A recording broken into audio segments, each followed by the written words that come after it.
राम आएंगे तो अंगना सजाऊंगी, वो दीप जला के दिवाली में मनाऊंगी।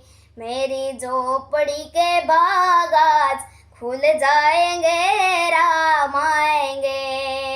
मेरी झोपड़ी के बाग आज खुल जाएंगे, राम आएंगे। જે માતાજી મિત્રો, હું ખુશી પટેલ જણાવતા ખૂબ જ આનંદ થાય છે કે શ્રી બજરંગબલી યુવક મિત્ર મંડળ તથા સમસ્ત બેડી ગામ દ્વારા શ્રી રામચરિત્ર માનસ પારાયણ નિમિત્તે ભવ્યથી અતિ ભવ્ય લોક ડાયરાનું આયોજન કરાય છે, તેમાં હું પણ આવી રહી છું। જો તમામ ભાઈ ભક્તોને બધાનું બહુ આમંત્રણ છે, તો તારીખ સમયનું સ્થળ નોંધી લેશો। તારીખ 28/3/2026, સમય છે રાત્રે 9 કલાકે અને સ્થળ છે શ્રી ભીડભંજન હનુમાન મંદિર, બેડી ગામ, મોરબી રોડ, તાલુકો જિલ્લો રાજકોટ। જય શ્રી રામ, જય બજરંગબલી।